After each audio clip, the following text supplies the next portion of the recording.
Hello, hi, Mrs. Champagne Graves.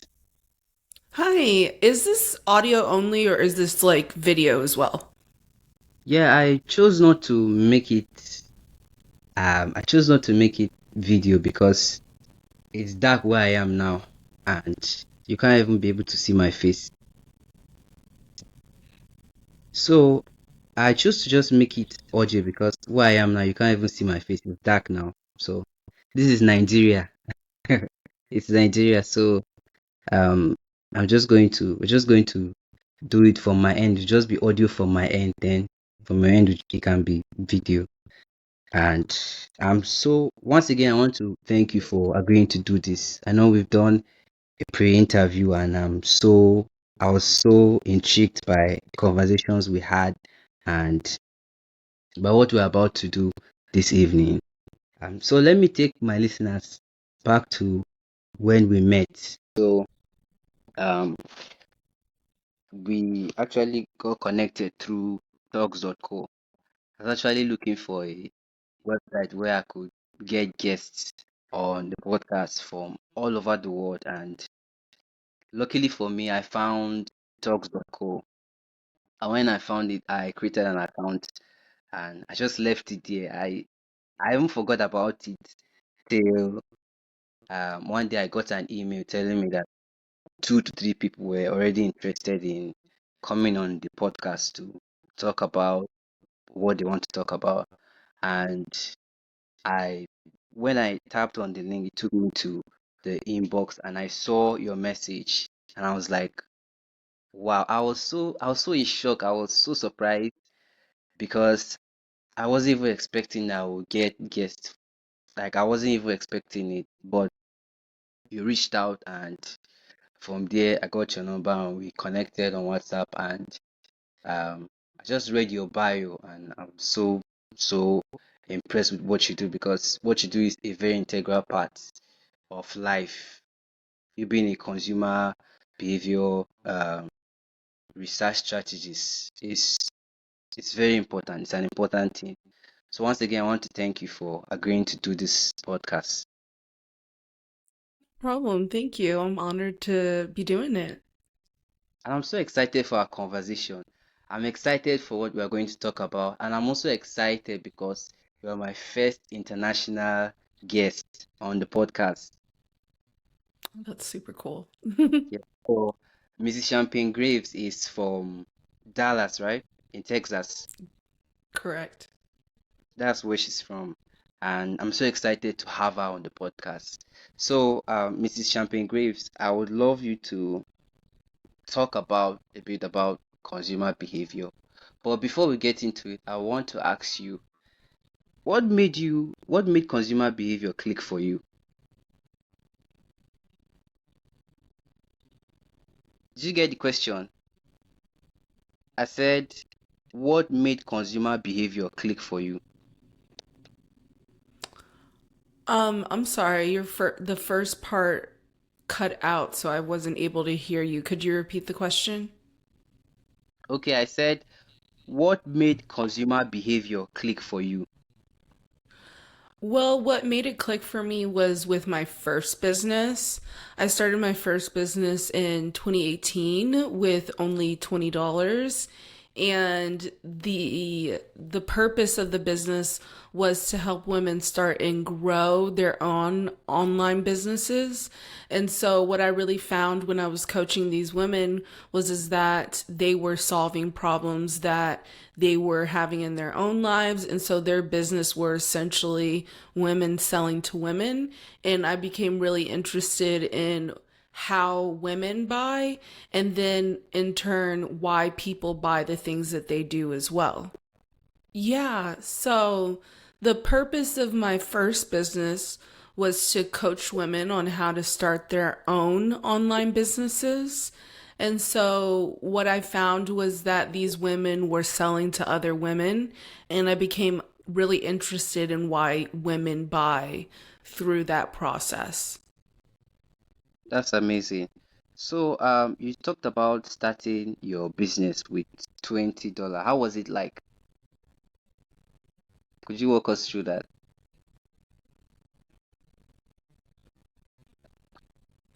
Well, I started with a Facebook ad, and that's where I spent my $20. At the time, my mission was the same, but my product was different. It actually was t-shirts where a portion of the proceeds went to women in business. And the t-shirts didn't end up working out, but the mission stayed the same. And what I figured out is that I had something really different to offer people because I knew how to start a business with essentially no money. So I created my own curriculum that's now accredited, and it is something that I'm really proud of. We have a team behind us and a board that is really excellent, and we're opening a micro school actually in fall of this year. Wow, that's wonderful. That's wonderful. Just looking at how you were able to like, start the business with nothing. I think one of the hardest part that a lot of people experience is, starting their businesses. You hear some people say, I started with this little amount of money and that, but there are so many people out there who they don't even, they don't know how to go about it. I was saying that there are so many people out there that want to start their business, but they are like, how do we go about it? And they don't actually have the tools and what is needed for them to go about it. But I'm so grateful that you shared your story and it's going to help a lot of people. So, about consumer behavior, what were some of the things that you have learned in because you told me that you've been doing this for 3 years. In your 3 years of you being a consumer research strategist, what have you learned? What are some of the things that you've learned? Well, I've just learned that the decision making process, and when someone is buying, they're making a decision.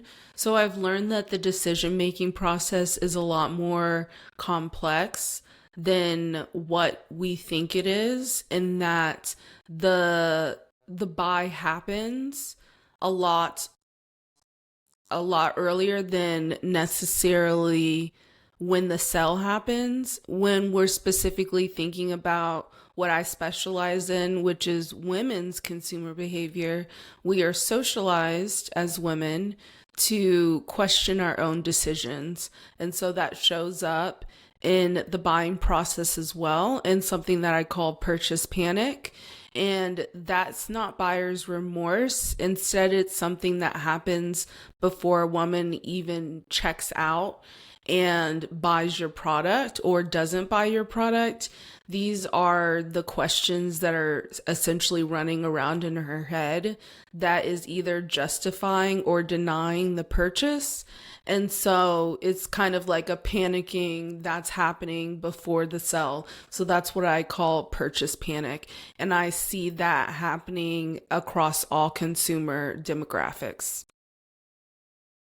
Thank you for, you know, shedding light on that. I want to Mhm. ask you this question. What's the weirdest reason you've seen someone buy something that they didn't need it? There's so many people out there purchase stuff that they don't actually need. You see a lot of people. This is what they call just buying out of emotional this thing. Maybe they might just see something that they don't actually need or they didn't budget for it. But then because it's being sold in a particular way or because it just attracts the buyer emotionally, then he will take out that money that he did not even budget for that and then purchase that goods. So the question is again, what's the weirdest reason you've seen someone buy something that they didn't need to buy?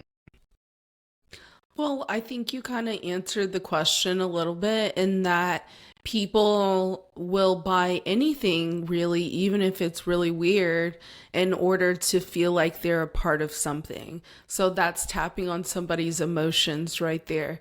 So honestly, the product doesn't necessarily matter. It's the reason that matters. And so when someone feels like they're a part of a community, they feel like they're a part of something bigger than themselves, they'll buy weird things, even if that product is something as weird as a Jack in the Box or, just something weird that people don't necessarily need.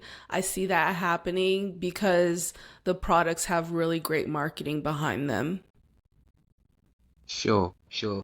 Do you think that social media also involve, like, do you think social media also influences purchasing power of goods and services? Yes, social media makes it so much easier for people to purchase the things that they see on the platforms that they like, whether it's like to know it or it is tagging something on Instagram to someone's Instagram store, TikTok shop. All of these platforms are built that it makes it really easy to shop and stay in the app. So you're entertained and you're shopping at the same time. And, it's kind of an irresistible experience. All right. Um, in your about page on talks.co, you said that you are dedicated to understanding the intricate reasons why women buy. So I want to slightly change the question. What do you think is the reason, or what do you think are some of the reasons why people buy? I know you started to touch on them, but what do you think are the other reasons why people buy what they buy? Yeah, so when specifically I'm talking about why people buy, I have a four-step method myself, and that covers emotions. So we talked about that a little bit before. When someone feels like they're a part of something, then that's tapping on their emotions, making them feel like they belong. And then also demographics. What is the race, age, creed, and all of the other things that make up who someone is. Then there's socialization. How were we taught to make decisions growing up? And then legacy. So, what are the people around us buying?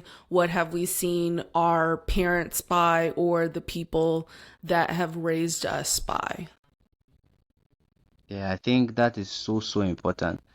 I was watching a video about, because when I saw your bio, it just showed your consumer behavior research strategies. So I just did little research on that, not too deep. And there was a video that I was watching about that consumer behavior, and they were just talking about how, you know, modern philosophy, um, modern philosophy is also, um, kind of related to consumer behavior. Can you unpack that for us? Yeah, absolutely. So it goes right back to decision making and how people think. Human behavior is just really the ways in which we've been taught to move around in the world by the people um who raised us, the people who influenced us as we grow up and go through changes. One of the things that we talked about before on our call was that based off of people's different life stages, they have different behavior that shows up, and that also influences the things that they buy. So, for example, typically when people grow older, they grow more conservative. So what that means is that a lot of times they are not buying as much because it goes against their ideology of not living in excess. That is so important. Thank you for breaking that down. And I know you've experienced this in your field. There are some times that, clients will come and complain to you about, maybe it might be about their product or whatever. But the when they come and complain to you, and after sitting down and listening to everything that they've said and all that, you come to realize that it's not actually the product. So when they come and complain to you, you actually, after listening to all they've said, when you just sit down like analyze it, you see that it's not actually their product. It is maybe the way they position it, because in today's world, the way you position yourself is so important, and the way you position yourself determines um the people you attract and all that. So when do you tell a client that their product isn't the problem, but their positioning is the problem? Well, that usually happens after we do a research audit. So, just kind of at the beginning, we're really just laying out all the ways that we're getting feedback from the women who have bought from us, and then also going out and trying to find women who typically would buy from us. And by us, I mean the company that I'm working with. Sure, sure, sure, Yeah, sure. so from there, after that audit, then we're thinking about things like, oh, is it the product or is it the messaging and the positioning? And that answer comes from going out and getting honest opinions from women who have bought the product or is thinking about buying the product, and whether or not it's a default in the product or they just feel like the messaging or the marketing campaigns don't sit right with them. That's when we know the difference between a bad product and bad messaging. So when we talk about, consumer trend is a major, is what you see the rate at which people buy stuff, or what's trending in the consumer sector. I want to ask you this question. What's a consumer trend everyone is obsessed with that you think, let me use this word, that you think is bullshit? um, Yeah. that's funny.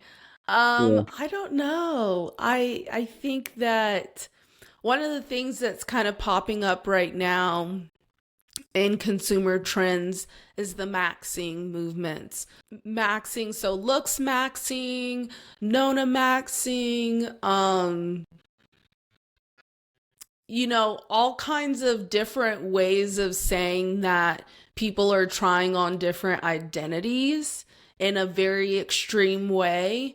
So I don't know. I feel like that's kind of BS in that All right. people people create their own identity if they're trying to be a part of this max culture, so to speak, then they're not being true to self. True. And I think a huge part of what influences um, consumer trend is the, you know, the celebrities and just social media. I think it plays a huge role in influencing consumer trend. So we're talking about Gen Z and millennia, and I was asking you a question. Hmm. So I was asking you, let me get the question right. So I was basically asking you what is different about researching Gen Z versus millennial, because Gen Z and millennials are um two different people born in two different um times or generation. Like for me, Gen Z, for me now, I'm a Gen Z, and I'm curious. I just want to know what's different about, researching Gen Z versus millennial in terms of consumer behavior, and where do old methods break? Yeah, so when I'm thinking about millennials versus Gen Zs, millennials were the last generation to not grow up with a phone in their hand, so to speak, or grow up without technology. So Yeah. most of consumer technology was available to millennials when they were in their teens. So their brains weren't fully developed, but they were more developed than Gen Z, who were exposed to technology really, really early in life. And so with the tech savvy that Gen Z has, they're able to be more informed on most things that are going on with different brands and supporting different brands for different reasons. They're able to do those things because they understand how to use the internet and how to make their voices heard in that way as well with these brands.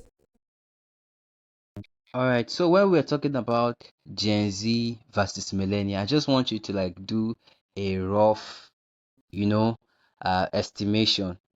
So when we're talking about Gen Z versus millennial, I just want you to like do a rough estimation of it. Between Gen Z and millennial, which category of people consume more? Um, I might lean on saying Gen Z because they have access to more buying situations. So they have access to things like TikTok Shop, they have access to Instagram stores, pretty much every social media platform that they've been on for a long time allows them to buy things on their platform. So millennials who are, doing more in-person experiences, they will go to a place like the mall where they have a lot of choices there, and then they leave the mall and they don't necessarily think about buying things after that. But Gen Z, they have their phones in their hands, and when they have their phones in their hands, there's an opportunity to buy at any time. So I think that with that, they do purchase more. All right. Thank you for that. What is something Gen Z claims to care about that doesn't show up in spending data? I think me and you had this conversation some few minutes ago, and pre-interview when I called you on WhatsApp, we had this conversation, and I just want you to still, you know, still talk about it.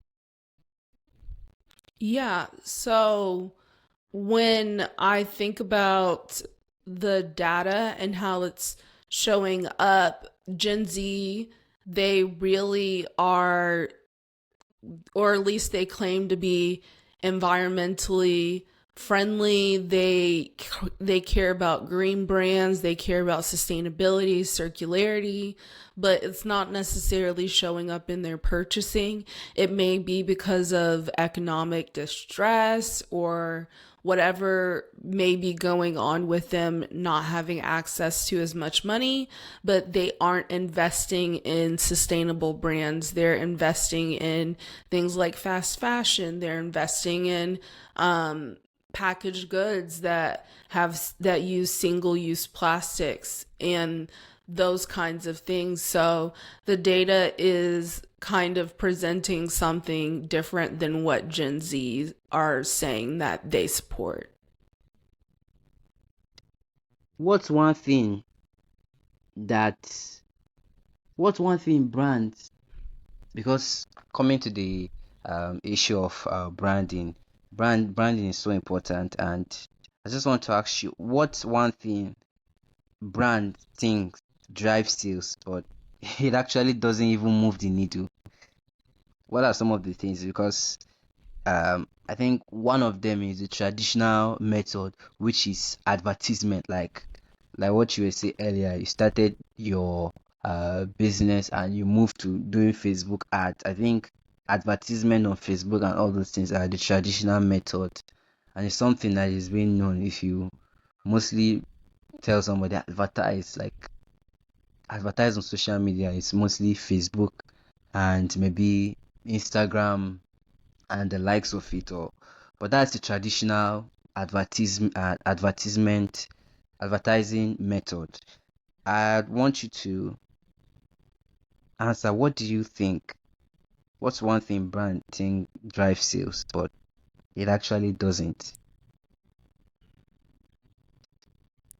I would say that one thing that brands do that doesn't drive sales is publicity. Publicity doesn't really drive sales. But It's really nice to be mentioned in Forbes, but that's not necessarily making a sale for you at the end of the day. wow, you said publicity and you said it doesn't really do much. I'm surprised. I'm curious to know why did you say so, like that publicity doesn't do much? It's just it's so Yeah, it's it's surprising to me as somebody who is like as a consumer, it's surprising to me. So shed more light on that, please. yeah. So, as someone who has figured out how to be really visible myself and be in some pretty cool publications, it's really nice to be able to put something like that on my website. But really, when I'm thinking about the buying process, it's just something that gets people to trust me, not like one aspect of trusting me, but not necessarily making them buy from me. And so really what having publicity means is that there's somebody else vouching for you, saying that you're legit. And that is a good thing to have, but it's not going to make people buy from you until they have their own individual reason for doing so.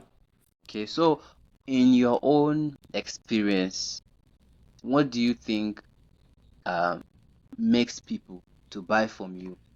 Since publicity is just like creating awareness, but that does not actually translate to sales. Mhm. If I get you right, it just means people get to know about your product, but that does not actually translate to sales. So what do you think makes people to buy from you? Offering value before the sale. So, offering a really good sample or an opt in is great. Honestly, I think that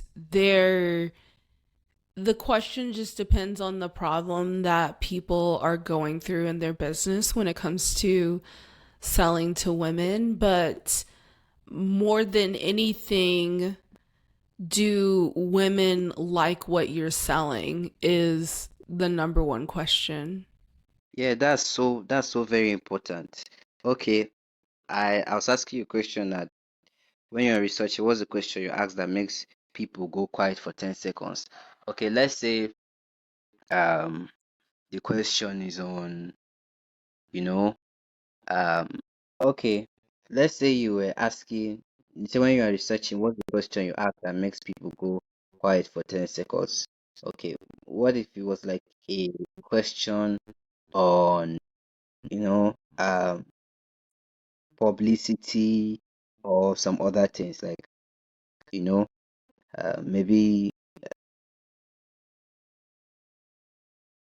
I think basically just on publicity, if I could give a context to that.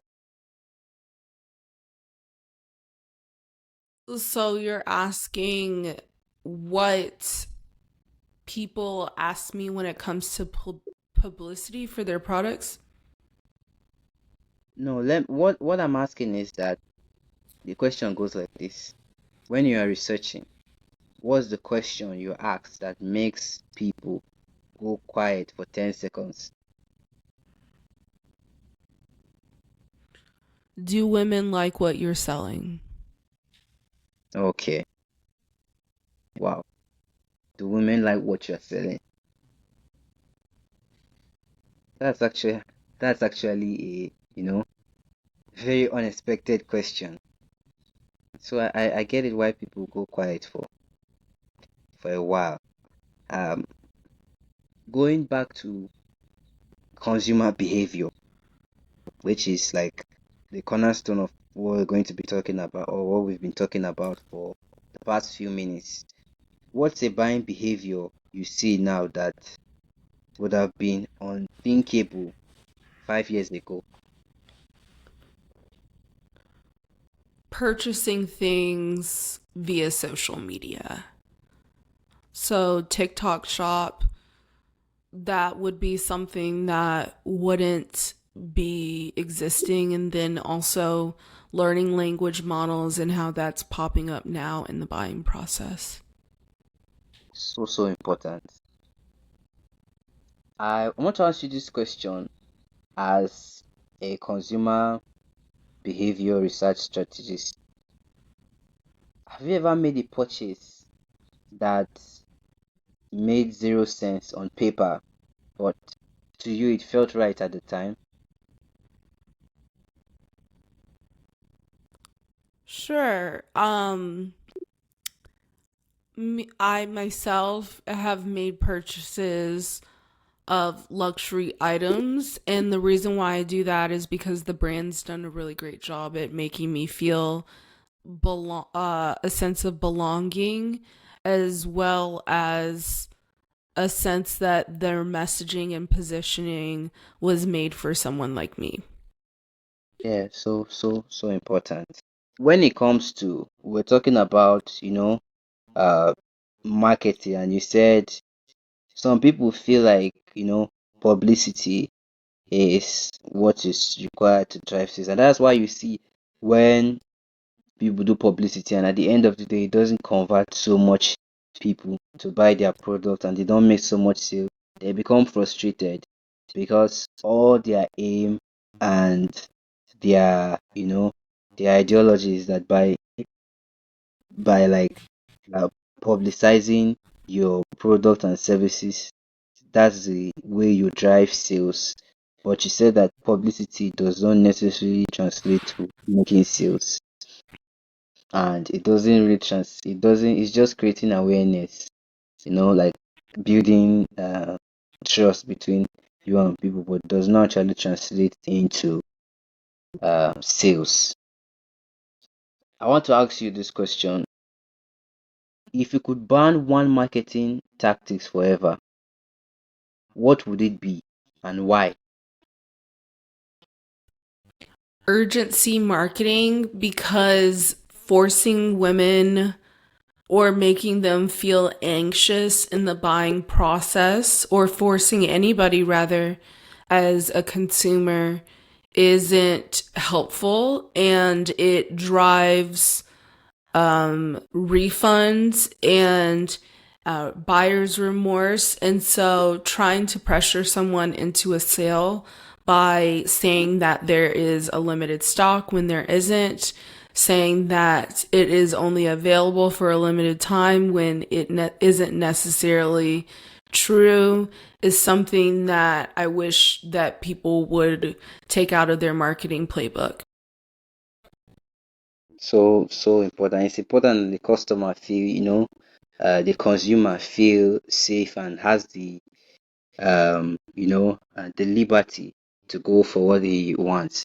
So I want to ask you, in your 3 years of doing this as a consumer research strategist, what are like what are some of the um marketing strategies, that you personally apply to your own brand and to your own business that has drive so much good and has led you to where you are now? I Did you get think that what I think that what has helped me is understanding the power of relationships. Thank you so much, Mrs. Champagne Graves, for coming on the podcast.